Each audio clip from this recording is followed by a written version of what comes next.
Hello students, कैसे हैं आप सभी। मैं विकास राठौर स्वागत करता हूं talking text books living no child behind present from Kota to India teaching life, जहां पे आप लोगों को ओलंपियाड्स के साथ साथ स्कूल एग्जामिनेशंस की प्रिपरेशन भी करवाई जा रही है और मेरे साथ साथ बहुत ही ऑसम टीम इसमें आप लोगों की हेल्प करी। जैसा कि स्टूडेंट्स आप लोगों को बहुत अच्छी तरीके से पता है कि हमारा 9th क्लास के अंदर अगर हम चैप्टर की बात करें जिसके ऊपर हमारा डिस्कशन चल रहा है वो है इम्प्रूवमेंट इन फूड रिसोर्सेज। ठीक है, इम्प्रूवमेंट इन फूड रिसोर्सेज के पीछे जो हमारा इंट्रोडक्टरी पार्ट था उसके बारे में हम लोगों ने बहुत अच्छी तरीके से डिस्कस किया था कि इस चैप्टर को हमारे सिलेबस के अंदर इन्वॉल्व करने के पीछे क्या ऑब्जेक्ट रहा, क्या एम रहा, क्या उद्देश्य रहा।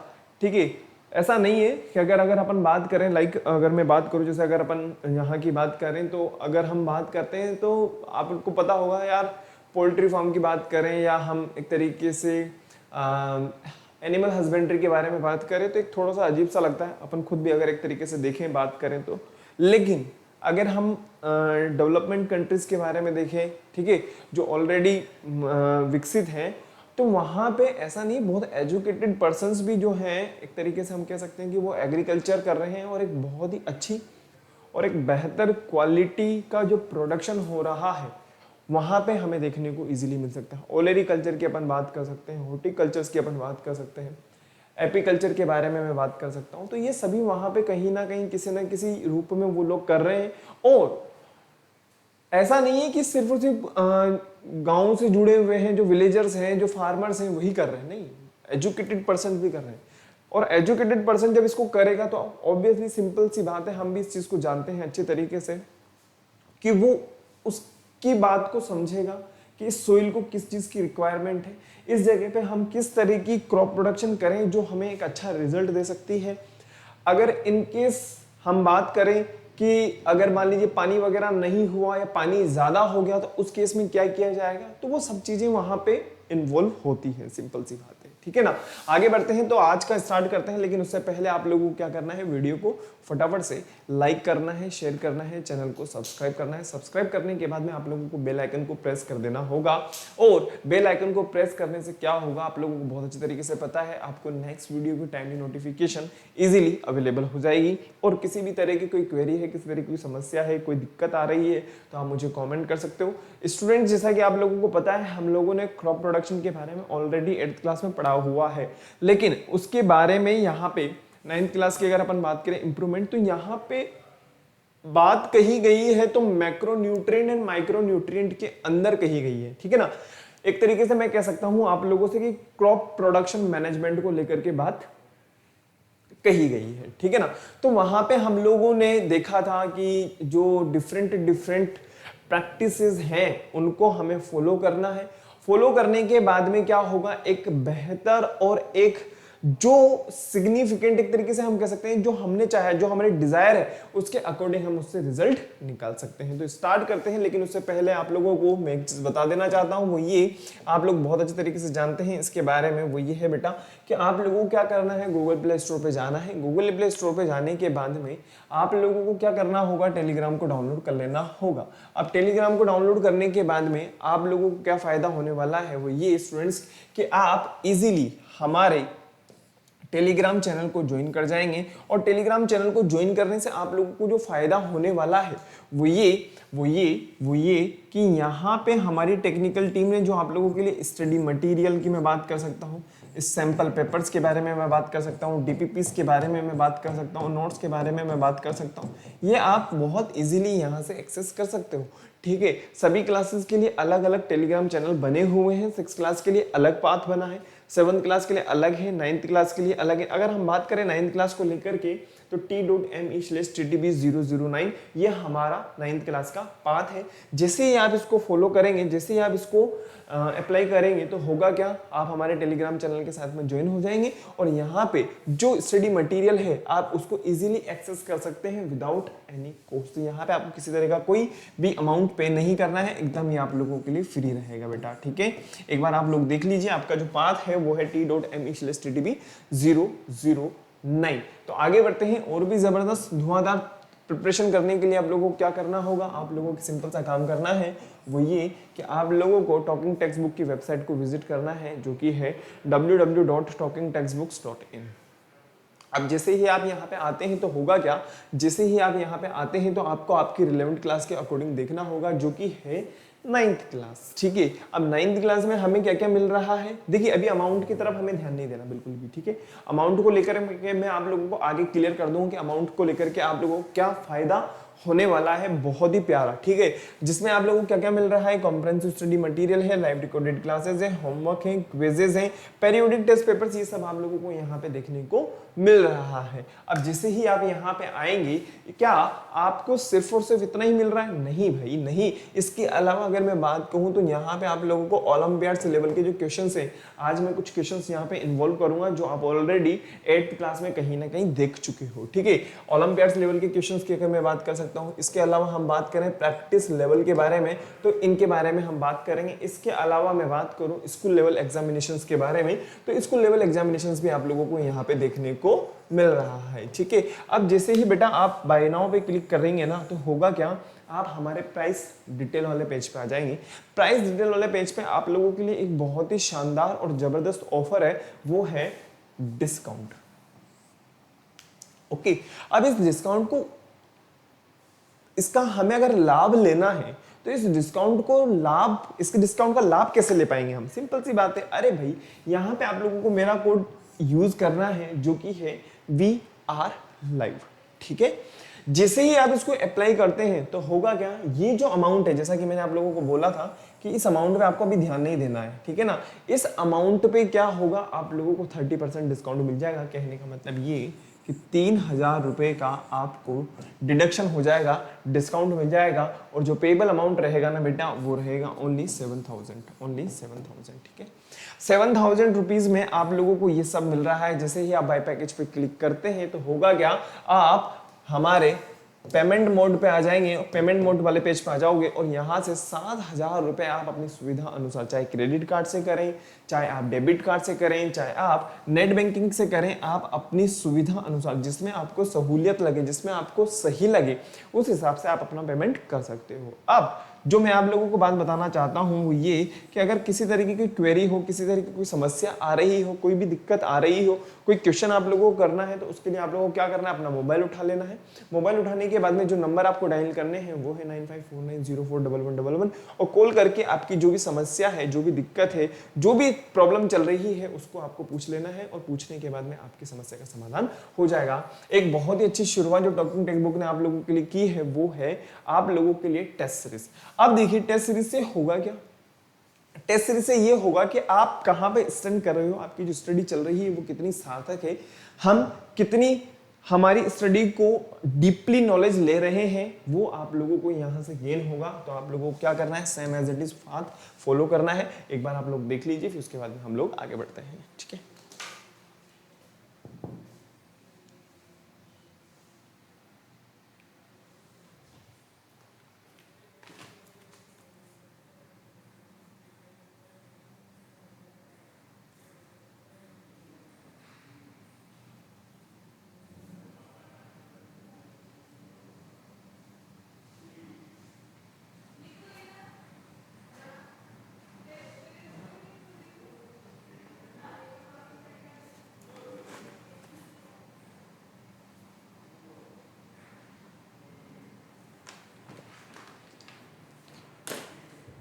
हो गया बेटा, चलें आगे।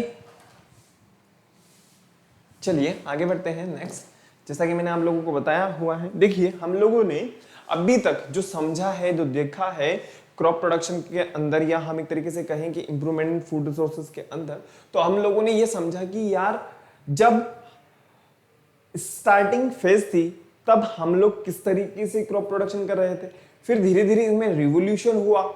वही सही, ऐसी बात थोड़ी ना है। पॉपुलेशन तो एकदम जो हम कह सकते हैं कि बहुत ज्यादा बढ़ गई एकदम से, जिसका कोई तुलना ही नहीं कर सकते हम, जिसका कोई कंपैरिजन नहीं हो सकता। ठीक है ना, इतनी जबरदस्त तरीके से पॉपुलेशन बढ़ी। लेकिन क्या पॉपुलेशन बढ़ी तो सिंपल सी बात है, कहीं ना कहीं यार एग्रीकल्चर लैंड्स के ऊपर इसका फर्क तो नजर आ गई ना, कोई प्रोडक्शन उस हिसाब से थोड़ी ना हो रहा है। ठीक है, इसके अलावा हम बात करें, मैं आप लोगों से बात करूं कि जैसे कि जो एनवायरमेंट है, ठीक है ना, जो एनवायरमेंट है उसके ऊपर भी तो कहीं ना कहीं हम ऑलरेडी नेचुरल रिसोर्सेज के अंदर पढ़ करके आए हुए हैं कि नेचुरल रिसोर्सेज के अंदर जब हमने देखा कि एनवायरमेंट भी कहीं ना कहीं ह्यूमन बींग्स की वजह से क्या हो रहा है, इफेक्ट हो रहा है। तो ये सब जो चीजें हैं कहीं ना कहीं किसी ना किसी रूप में इफेक्ट हो रही हैं। और वहां से लेकर के अगर आज की हम बात करें, अगर हम बात करें तो हम बहुत ज्यादा मशीनरी वगैरह यूज कर रहे हैं, पेस्टिसाइड्स वगैरह की बात करें, फर्टिलाइजर्स की यूज कर रहे हैं।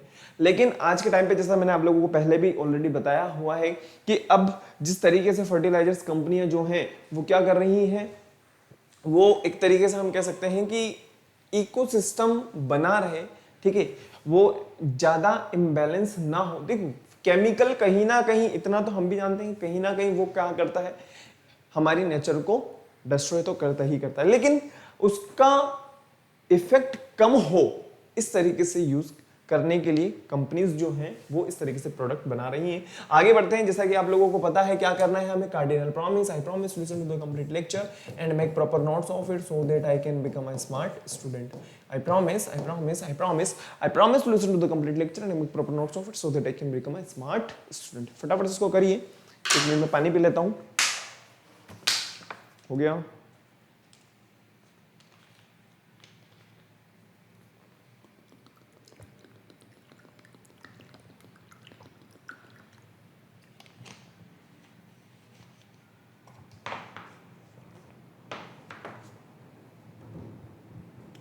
चलिए बेटा आगे बढ़ते हैं। आज जो हम देखने वाले हैं क्रॉप प्रोडक्शन एंड मैनेजमेंट का पार्ट 2 और चैप्टर है हमारा improvement in food resources class 9। आगे बढ़ते हैं। देखिए स्टूडेंट्स, हम लोगों ने पिछली क्लास के अंदर जो क्रॉप प्रोडक्शंस हो रहे हैं और उनके लिए कौन कौन से प्रैक्टिसेस हम लोग कर रहे हैं इनके बारे में हम ऑलरेडी डिस्कस कर चुके हैं। जो आज हम देखने वाले हैं मैन्योर एंड फर्टिलाइजर्स, वैसे तो मैंने आप लोगों को मैन्योर के बारे में बता दिया था, ऐसी कोई दिक्कत वाली बात नहीं है, थोड़ा बहुत आज हम एक बार उसके बारे में देखते हैं मैन्योर। नेक्स्ट हम देखेंगे इरिगेशन, ठीक है। इरिगेशन से सिंपल सा मतलब मेरा ये है कि हम जो पानी यूज कर रहे हैं क्रॉप के लिए उसका एक प्रॉपर मेथड है, या कहीं पे ज़्यादा दे दिया, कहीं पे बस पानी को जो है हमने बकेट ली उससे डाल दिया, ऐसा मेथड, ठीक है। नेक्स्ट हम बात करें हार्वेस्टिंग, नेक्स्ट स्टोरेज, और लास्ट में आज हम देखेंगे मैक्रो एंड माइक्रो न्यूट्रिएंट्स के बारे में। भाई ऐसा थोड़ी ना है जो क्रॉप है उसकी ग्रोथ के लिए सिर्फ और सिर्फ फर्टिलाइजर्स वगैरह की ही रिक्वायरमेंट है, न्यूट्रिशंस की भी तो जरूरत होगी ना। उन प्रॉपर न्यूट्रिएंट्स की वजह से उनकी क्या होगी, एक अच्छी ग्रोथ होगी, और जब अच्छी ग्रोथ होगी तो एक हमें अच्छा ओरिएंटेड रिजल्ट देखने को मिलेगा, ठीक है। आगे बढ़ते हैं स्टूडेंट्स फटाफट से।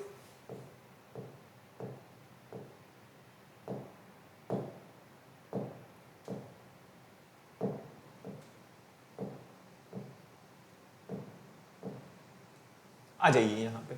देखिए स्टूडेंट्स, हम बात करते हैं adding of manure and fertilisers के बारे में बात करते हैं।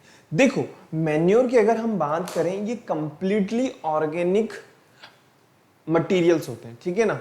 एक तरीके से हम कह सकते हैं जो एनिमल्स वगैरह होते हैं उनका एक्सक्रीटरी पार्ट होता है, ठीक है। अब ये जो एक्सक्रीटरी पार्ट होता है कहीं ना कहीं सोइल के लिए, अगर हम बात करें सोइल की फर्टिलिटी को लेकर के, तो सोइल की फर्टिलिटी को इंक्रीज करने में कहीं ना कहीं रेस्पॉन्सिबल होता है।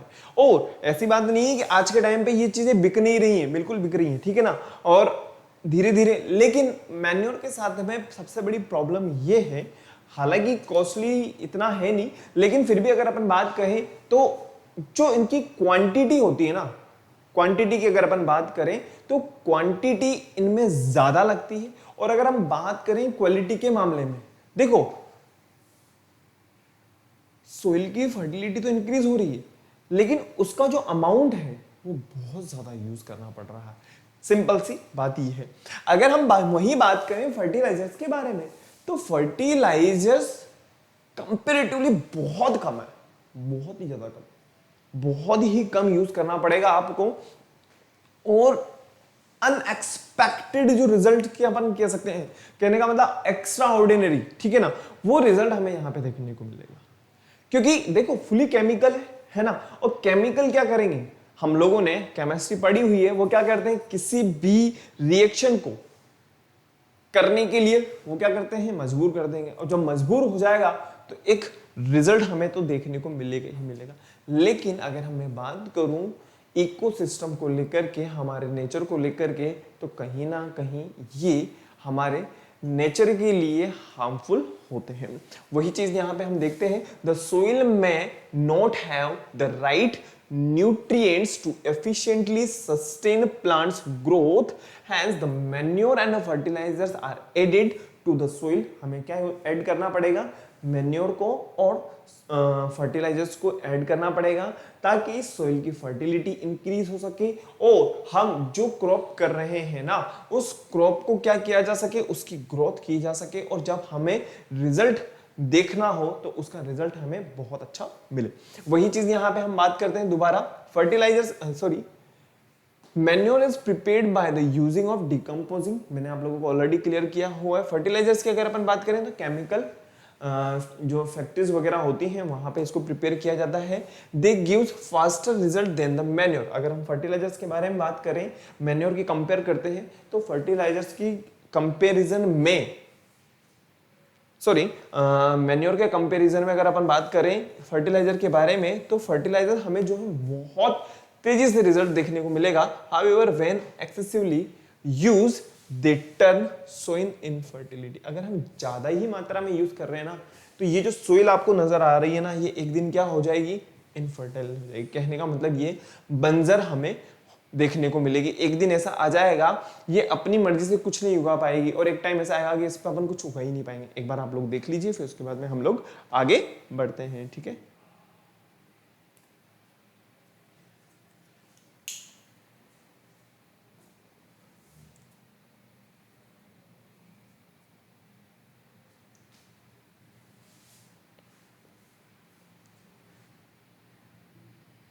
ठीक है ना, चलिए आगे बढ़ते हैं।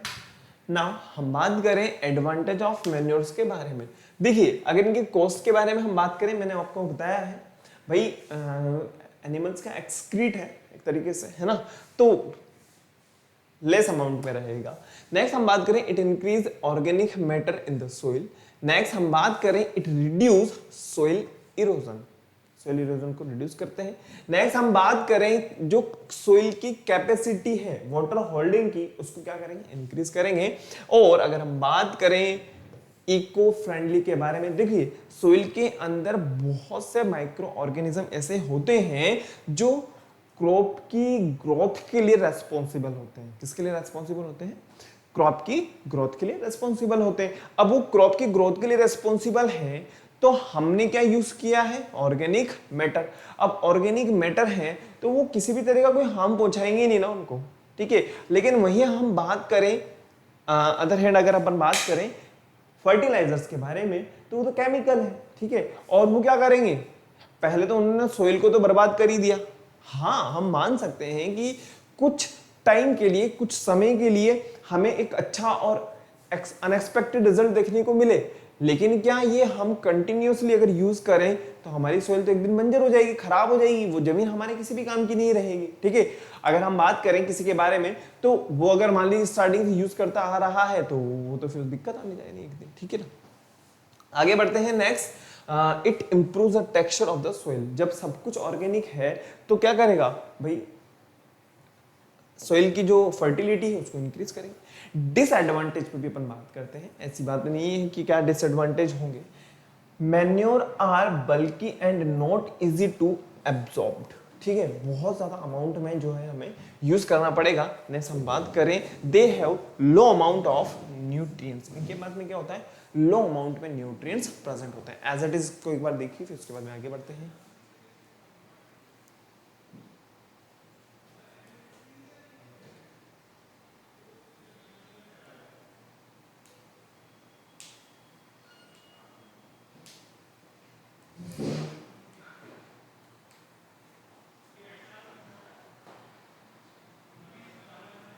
हो गया, चले आगे, चलिए बेटा आगे बढ़ते हैं। नेक्स्ट देखिए, नाउ एडवांटेज ऑफ फर्टिलाइजर्स के बारे में बात करते हैं। देखिए, अभी तक हम लोगों ने सिर्फ और सिर्फ बात करी है मैन्योर्स के बारे में। मैन्योर के बारे में हमने बात कर ली, ठीक है। मैन्योर के बाद में हम बात करते हैं फर्टिलाइजर्स के क्या एडवांटेज होंगे और क्या डिसएडवांटेज होंगे। देखिए, अगर हम बात करें एडवांटेज के बारे में तो एक स्पेसिफिक न्यूट्रिएंट्स इनके पास में होता है, ठीक है भाई। एक स्पेसिफिक न्यूट्रिएंट्स है तो ऑब्वियसली जब किसी चीज की ज्यादा मात्रा होगी तो वो उसकी ग्रोथ के लिए कहीं ना कहीं तो यार रेस्पॉन्सिबल ही ना। नेक्स्ट हम बात करें, they are required in small quantity. फटाफट से एक बार आप पीछे देखिए, जहां हमने इतना सारा मैन्योर यूज किया है वहीं देखिएगा आप, थोड़ा सा ये, ठीक है ना, बात बिल्कुल क्लियर है। अगर हम बात करें मैन्योर और फर्टिलाइजर्स के बारे में तो फर्टिलाइजर हमें बहुत कम, लेकिन इसके डिसएडवांटेज भी तो हमें देखने हैं। देखिए, अब हम बात करें, they are water soluble so can be applied to absorb by the plants easily. Disadvantage क्या है? बहुत इंपॉर्टेंट बात है, दे कॉज वाटर पॉल्यूशन। इनकी वजह से क्या होता है? वाटर पॉल्यूशन होता है। अब वाटर पॉल्यूशन होगा तो पूरा का पूरा इकोसिस्टम तो डगमगा गया ना यार, सिंपल सी बात है। Next, fertilisers can change the chemical composition of the soil. देखिए, मैंने आप लोगों को ऑलरेडी बताया था, जो सोइल है ना, सोइल के पास में बहुत सारे माइक्रो ऑर्गेनिजम्स होते हैं और वो ऑर्गेनिज्म जो होते हैं सोइल की फर्टिलिटी को बनाए रखते हैं। लेकिन जब हम इन केमिकल्स को यूज कर रहे होंगे तो इन केमिकल्स को यूज करने के पीछे सोचिए आप कि जो सोइल के पास में माइक्रो ऑर्गेनिज्म है उनका क्या हाल होगा। हाल नहीं होगा, उनका बेहाल हो जाएगा, ठीक है। नेक्स्ट हम बात करें, they can cause eutrophication in nearby water bodies. Next हम बात करें, fertilisers are divided into following groups. कौन कौन से ग्रुप्स है? नाइट्रोजन फर्टिलाइजर्स क्या होंगे, फॉस्फोरस क्या होंगे, पोटेशियम क्या होंगे और कॉम्प्लेक्स फर्टिलाइजर्स क्या होंगे। एक बार एज इट इज बेटा इसको कॉपी कर लीजिए आप लोग।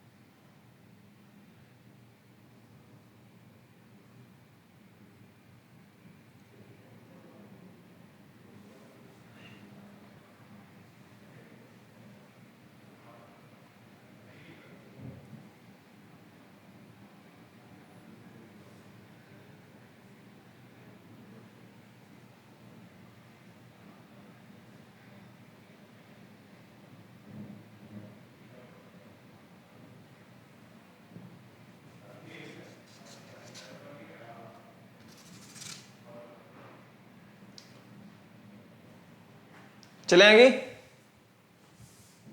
चलिए आगे बढ़ते हैं। नाउ अब हम देखते हैं कि इनमें क्या डिफरेंसेस हैं, ठीक है। अगर हम बात करें मैन्योर के बारे में और हम बात करें फर्टिलाइजर्स के बारे में तो इनमें क्या क्या डिफरेंसेस होंगे, फटाफट से एक बार इनके बारे में देखते हैं। देखिए students, a manure is a natural substance. बिल्कुल सही बात है, नेचुरली तो है। देखो, जो भी ऑर्गेनिज्म है, जो लिविंग ऑर्गेनिजम्स हैं, जो कुछ भी खा रहे हैं, पी रहे हैं, तो वो क्या है? वो एक तरीके से ऑर्गेनिक मैटर है। अब जो ऑर्गेनिक मैटर है तो वो क्या है? सिंपल सी बात है, natural. It is obtain by the decomposition of animal waste such is dung, गोबर of cattle and buffaloes and the part of plant residues।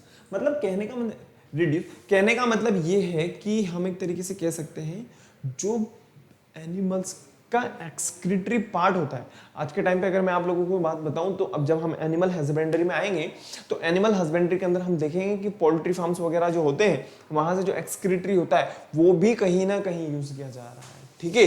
Next हम बात करें फर्टिलाइजर्स के बारे में।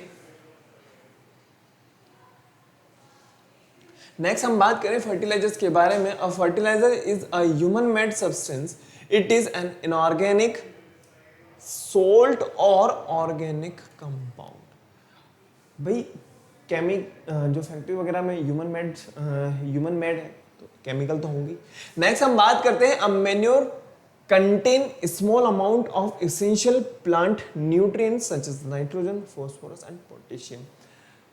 ज्यादा अमाउंट यूज करना पड़ रहा है, लेकिन इनके पास में जो न्यूट्रिएंट्स हैं वो कम मात्रा में।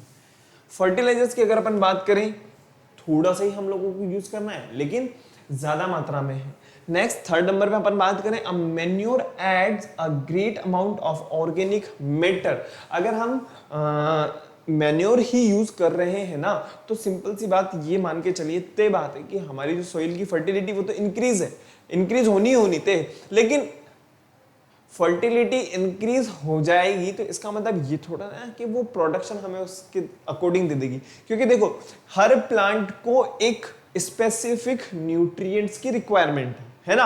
अब वो स्पेसिफिक न्यूट्रिएंट्स अगर हमारी सोइल के पास में प्रेजेंट, क्योंकि आप लोगों को पता है, आप 7th क्लास पढ़ करके आए हो, 7th क्लास में आपने एक चैप्टर पढ़ा होगा जिसका नाम है सोइल, ठीक है।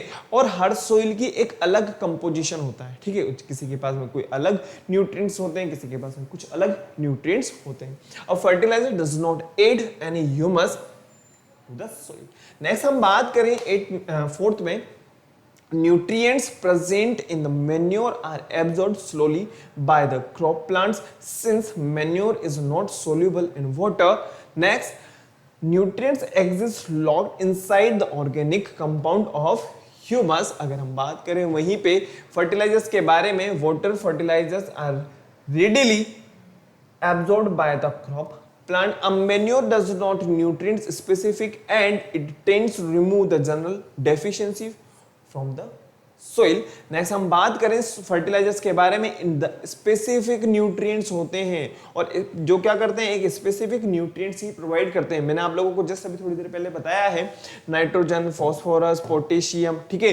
अब हम बात करें अ मैन्योर, और कॉम्प्लेक्स भी हम लोगों ने देखा है, अ मैन्योर इज वॉल्यूमिनस एंड बल्की। देखो बहुत ज्यादा मात्रा में हमें क्या करना पड़ेगा, यूज करना पड़ेगा। यहीं पे अगर अपन बात करें, उससे बहुत कम मात्रा में हमें यूज करना पड़ेगा और हमारा काम इजीली हो जाएगा। 7th पे अगर अपन आते हैं तो देखो ये क्या होते हैं, सस्ते हैं और हम इजीली घर पे भी बना सकते हैं। लेकिन अगर वही हम बात करें, फर्टिलाइजर कॉस्टली है और कहाँ प्रिपेयर हो रहे हैं, फैक्ट्रीज वगैरह के अंदर प्रिपेयर हो रहे हैं। एज इट इज एक बार देख लो बेटा, फिर उसके बाद में हम लोग आगे बढ़ते हैं।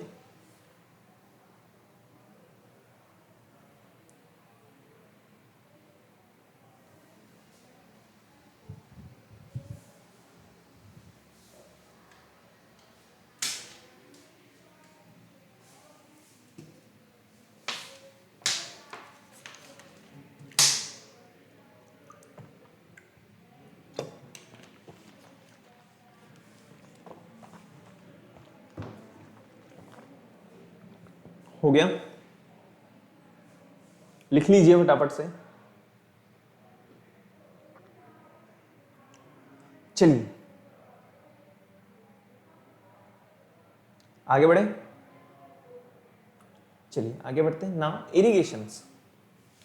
देखिए इरिगेशन की अगर अपन बात करें यहां पे, तो देखो ऐसा नहीं है कि पेड़ पौधों को लगा दिया और अपने आप सर जंगल में भी चल रहे हैं। अरे भाई जंगल में चल तो रहे हैं, ठीक है ना, जंगलों में फॉरेस्ट वगैरह में पेड़ पौधे चल रहे हैं, अपने आप चल रहे हैं, उनको कोई पानी पिलाने नहीं जा रहा है। लेकिन एक सिमेट्री थोड़ी ना देखने को मिल रही है हम लोगों को, ठीक है। वहां पे जो प्लांट्स वगैरह हो रहे हैं ना, उन प्लांट्स के जो पीछे मोटो है, या हम एक तरीके से कहें जो पीछे उनका उद्देश्य है, कोई रेवेन्यू जनरेट करना नहीं है। लेकिन अगर हम बात करें क्रॉप प्रोडक्शन के पीछे, तो क्रॉप प्रोडक्शन हम क्यों कर रहे हैं, सिंपल सी बात है, मार्केट के अंदर सेल करना है, मार्केट के अंदर सेल करना है। तो जो प्लांट्स को रिक्वायरमेंट होती है वो है पानी की। और इरिगेशन के डिफरेंट मेथड। पहले के टाइम पे अगर अपन बात करें, जैसा कि आप लोगों को पता होगा, मोट है, इसके अलावा हम बात करें हमारे पास में चेन पंप है, इसके अलावा हम बात करें जो देकली है, या हम बात करें राहत है, ये सारे के सारे क्या थे, परंपरागत सोर्सेस थे, स्रोत हुआ करते थे। कहने का मतलब ट्रेडिशनल हमारे पास में सोर्स हुआ करते थे। लेकिन अगर आज के टाइम की अगर अपन बात करें, जैसा कि आप लोगों को यहाँ पे नजर आ रहा होगा, स्प्रिंकलर मेथड और ड्रिप इरिगेशन, जिसकी वजह से एक बहुत ही जबरदस्त क्रांति हमें हमारे क्रॉप प्रोडक्शन मैनेजमेंट के अंदर देखने को मिली। और यहाँ पे प्लांट्स वाटर का जो वेस्ट होना है वो भी कहीं ना कहीं कम हुआ। देखो ड्रिप इरिगेशन की अगर अपन बात करें तो बूंद बूंद पानी जा रहा है, ठीक है ना, और स्प्रिंकलर अगर मेथड की अपन बात करें तो ईच एंड एवरी पार्ट तक क्या जा रहा है, पानी जा रहा है। ऐसा नहीं है कि भाई एक जगह पे पूरा का पूरा। अगर वहीं पे अगर हम बात करें राइस के बारे में, तो राइस की जो फसल वगैरह होती है, जो चावल की खेती होती है, वो कहीं ना कहीं पानी के अंदर ही होती है। लेकिन यहाँ पे अगर अपन बात करें तो यहाँ पे जो इरिगेशन मेथड्स हैं उनके थ्रू हमने क्या किया है, एक तो हमारा जो प्रोडक्टिविटी है उसको भी बढ़ाया है और वाटर का जो वेस्टेज है उसको भी हमने कम करा है। एज इट इज एक बार आप लोग देख लीजिए, फिर उसके बाद हम बात करते हैं आगे।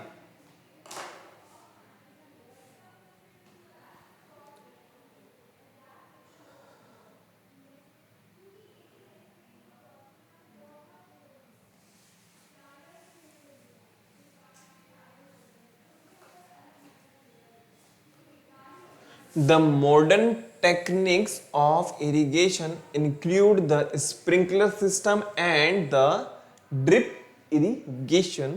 Water is very important for the germination of seeds. जब बीज लगाया जाता है, ठीक है, बीज को बस लगाया ही है अभी तो, ठीक है ना, जब वो जर्मिनेट हो रहा है, ठीक है, जब वो फूट रहा है, कहने का मतलब सिंपल सी बात है, जब वो फूट रहा है तो उस सिचुएशन के अंदर, उस टाइम के अंदर क्या देना जरूरी हो जाता है, पानी का देना बहुत ज्यादा जरूरी होता है। It help in the proper development of flower, fruits and seed and plant, therefore it should be present in plants and large quantity. As it is, एक बार आप लोग उसको उतार लीजिए, देख लीजिए।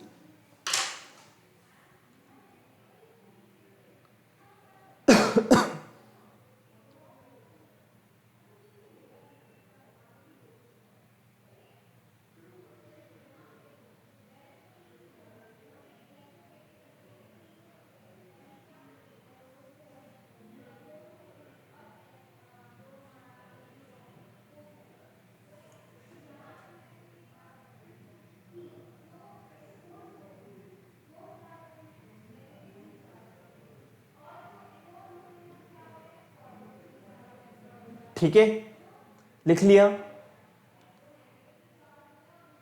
चलिए आगे बढ़ते हैं। Next, protection from weeds. देखो ऐसा नहीं है, ऐसा नहीं है कि जो चीज हमने लगाई है हमारे एग्रीकल्चर लैंड्स के अंदर, जो चीज हमने लगाई है वही उगेगी, ठीक है ना, ऐसा नहीं होता।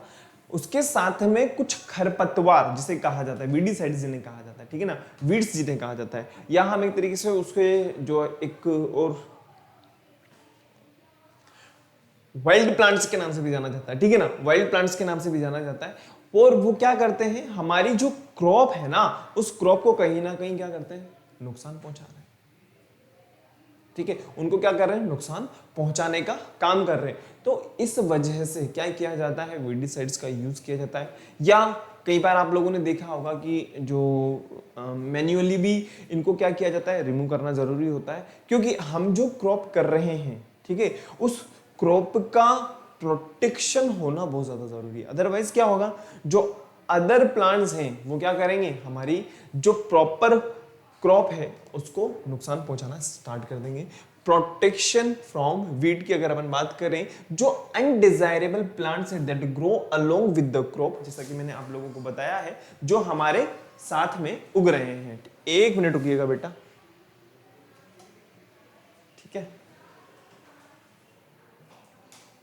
देखो, the undesirable plants that grow along with the crop that are called weeds, जिन्हें क्या कहा जाता है, वीड्स कहा जाता है। अब उन्हें वाइल्ड प्लांट्स के नाम से भी जाना जाता है। These weeds feed on the nutrient provide the crop and thus reduce the supply of nutrients। देखो, अब जो न्यूट्रिएंट्स हम हमारी प्रॉपर क्रॉप को दे रहे हैं ना, तो वो प्रॉपर क्रॉप को तो मिल ही रहा है, लेकिन जो वीड्स हैं उनको भी तो मिल रहा है ना, और वो धीरे धीरे क्या करेंगे, ग्रो करेंगे, और ग्रो करेंगे तो क्या होगा, हमारी जो प्रॉपर क्रॉप है उसको कहीं ना कहीं नुकसान पहुंचेगा। तो उन्हें क्या किया जाना चाहिए, उन्हें रिमूव करना जरूरी हो जाता है। आप लोगों ने देखा भी होगा, the process of removal of weeds is known as weeding, जिसे क्या कहा जाएगा, वीडिंग कहा जाएगा। To achieve this weedicides are employed which are essential chemical specifically made to destroy the weeds। आप लोगों ने देखा होगा वो एक खेतों के अंदर पेस्ट वगैरह करते रहते हैं, ठीक है ना। तो उस तरीके से हालांकि हमारी जो प्रॉपर क्रॉप है उसको कहीं ना कुछ देखो केमिकल है, तो केमिकल का कुछ ना कुछ तो नुकसान होना ही होना है, ठीक है। वो लोग भी क्या करते हैं देखा होगा आप लोगों ने, मास्क वगैरह बांध के रखते हैं। अभी तो कोरोना चल रहा है, तो वजह से मास्क सभी ने नेसेसरी कर दिया है।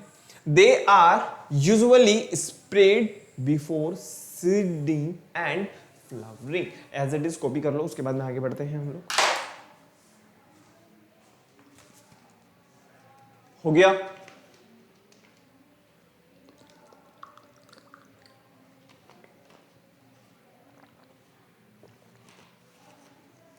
चलें आगे।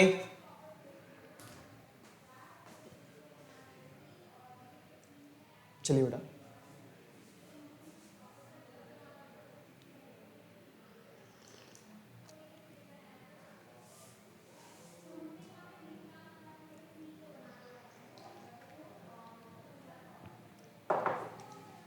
चलिए आगे देखते हैं नेक्स्ट। ये तो हमने बात करी थी प्रोटेक्शन को लेकर के, है ना।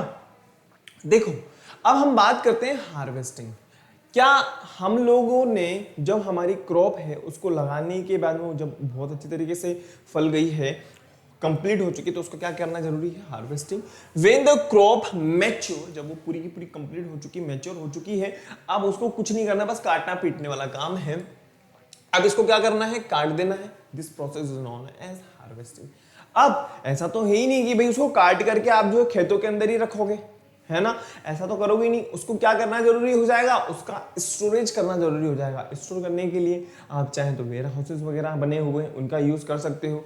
और यहाँ पे दो हमारे पास है बहुत अच्छे अच्छे मेथड्स हैं। आप लोगों के 6 क्लास के अंदर एक चैप्टर है सेपरेशन ऑफ सब्सटेंसेस, तो उन मेथड्स के थ्रू आप क्या कर सकते हो, इनको सेपरेट कर सकते हो। एक तो है हमारे पास में थ्रेसिंग, दूसरा है हमारे पास में विनोविंग। थ्रेसिंग में आप लोगों ने देखा होगा जो बड़े बड़े स्टाक होते हैं उनको क्या किया जाता है, एक पत्थर पे बहुत जोर जोर से मारा जाता है, ठीक है। अब उससे क्या होता है, उस स्टाक के अंदर से, उस काफ के अंदर से क्या होता है, जो सीड होता है, जो हमारी क्रॉप है वो बाहर निकल जाती है, और जो कचरा होता है वो एक तरफ निकल जाता है। विनोविंग की अगर अपन बात करें तो आप लोगों ने देखा होगा अधिकतर आजकल घरों में भी आप लोगों ने देखा होगा, जैसा मेरे घर के अंदर भी होता है। अब मैं बात करूं जैसा कि वो एक बहुत बड़ा बर्तन वगैरह टाइप से होता है, ठीक है ना। उस बर्तन के अंदर क्या करते हैं हम लोग, उस क्रॉप को रख लेते हैं और उसको क्या करते हैं फिर बहुत ऊंचाई से, इतने ज्यादा ऊंचाई से भी नहीं, थोड़ी बहुत ऊंचाई से। अब जब हवाएं चलेगी तो विनोविंग प्रोसेस के थ्रू क्या होता है, विंड्स के थ्रू क्या होगा, वो जो कचरा होगा वो कचरा तो बाहर उड़ जाएगा, और जो दाना होगा वो दाना नीचे गिरता चला जाएगा। इस तरीके से हम क्या कर सकते हैं, हार्वेस्ट कर सकते हैं। एज इट इज एक बार देख लो।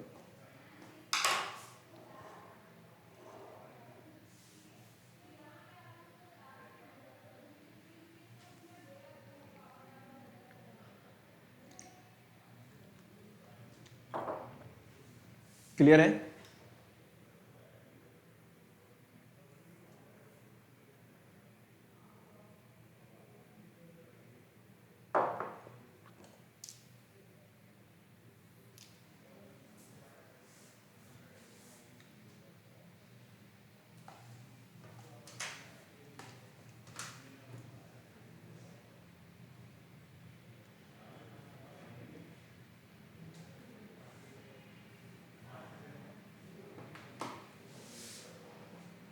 हो गया बेटा।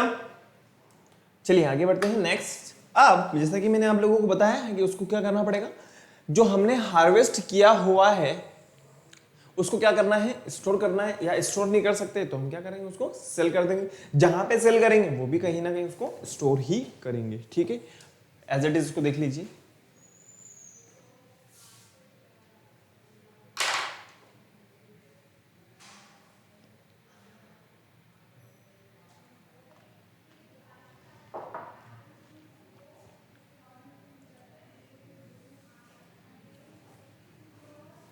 चलें आगे।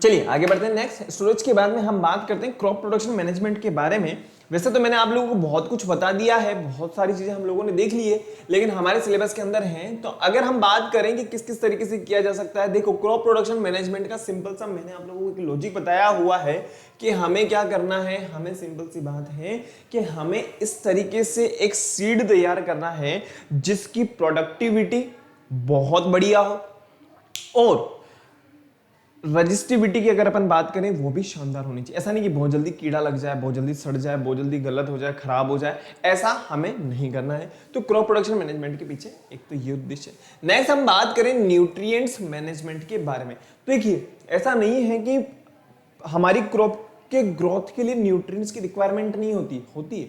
और दोनों टाइप के न्यूट्रिएंट्स, जैसे कि हमने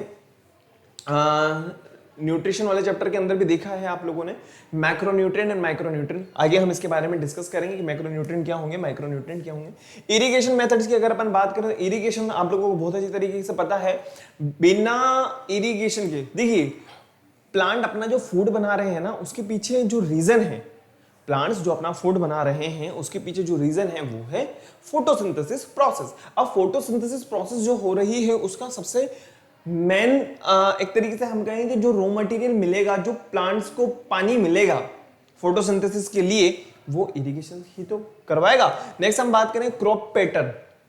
देखो क्रॉप पैटर्न से क्या होता है, क्रॉप पैटर्न से सोइल की जो फर्टिलिटी होती है ना वो कहीं ना कहीं बनी रहती है। देखो बार बार हम चेंज कर रहे हैं, या फिर हम एक तरीके से कहें एक ही एक क्रॉप करते जाएं, एक ही क्रॉप करते जाएं, एक ही क्रॉप करते जाएं, तो एक दिन क्या होगा, उसकी जितने भी न्यूट्रिएंट्स वगैरह होंगे वो मर जाएंगे, खराब हो जाएंगे, और खराब हो जाएंगे तो वो जमीन खराब हो जाएगी। तो हमें क्या करना होगा, रोटेशन में हमारी क्रॉप को करना होगा। आगे बढ़ते हैं नेक्स्ट। जैसा कि मैंने आप लोगों को बताया है क्रॉप प्रोडक्शन मैनेजमेंट के बारे में कि न्यूट्रिएंट मैनेजमेंट क्या होगा। न्यूट्रिएंट मैनेजमेंट की अगर अपन बात करें तो टोटल 40 एलिमेंट्स प्लांट्स के लिए क्या होते हैं, जरूरी होते हैं। लेकिन यहां पे हम बात करेंगे 16 के बारे में, और जो रिमेनिंग न्यूट्रिएंट्स होंगे वो प्लांट्स सोइल से अपने आप एब्जॉर्ब कर लेते हैं। तो 16 एसेंशियल न्यूट्रिएंट्स कौन कौन से हैं, फर्स्ट हम बात करें कार्बन, सेकंड है हमारे पास में आयरन, थर्ड है हमारे पास में hydrogen, manganese, oxygen, boron, nitrogen, zinc, etcetera etcetera. As it is आप लोगों को कॉपी करना है फटाफट से।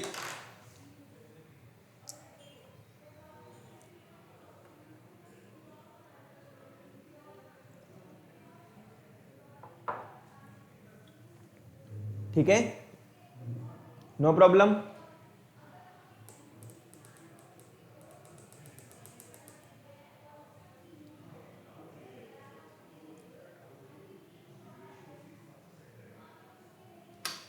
चलिए आगे बढ़ते हैं। नाउ हम बात करें कि क्रॉप के लिए कौन कौन से न्यूट्रिएंट्स की रिक्वायरमेंट है। जैसा कि मैंने आप लोगों को बताया है मैक्रोन्यूट्रिएंट्स एंड माइक्रोन्यूट्रिएंट्स।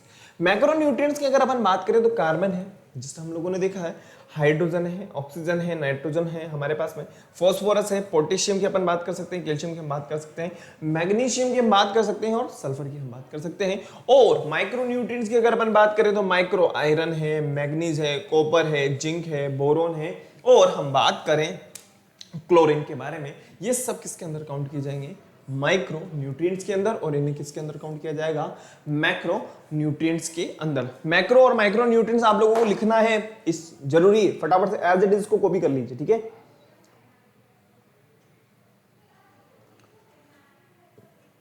और सिंपल सी बात है, देखो मैक्रो का मतलब ये है कि जो लार्ज क्वांटिटी के अंदर रिक्वायरमेंट है उसे मैक्रो कहा जाएगा, और जो स्मॉल क्वांटिटी के अंदर रिक्वायरमेंट होगी तो उसे क्या कहा जाएगा, माइक्रो न्यूट्रिएंट्स, है ना। क्लियर है, वही चीज यहां पे देखने को मिल रही है आपको। देखिए लार्ज क्वांटिटी है तो मैक्रो में हमने काउंट कर दिया, स्मॉल क्वांटिटी है तो उसको हमने माइक्रो में या माइनर एलिमेंट्स के अंदर डिवाइड किया हुआ है, कैटेगराइज किया हुआ है। क्लियर है, चलें आगे। तो स्टूडेंट्स आप लोगों को यहाँ पे मैक्रोन्यूट्रिएंट्स के बारे में क्लियर हो गया होगा, माइक्रोन्यूट्रिएंट्स के बारे में क्लियर हो गया होगा, क्रॉप प्रोडक्शन मैनेजमेंट के बारे में क्लियर हो गया होगा, क्रॉप के लिए कौन कौन सी प्रैक्टिसेस की रिक्वायरमेंट होती है, इनके बारे में आप लोगों को बहुत इजीली क्लियर हो गया होगा।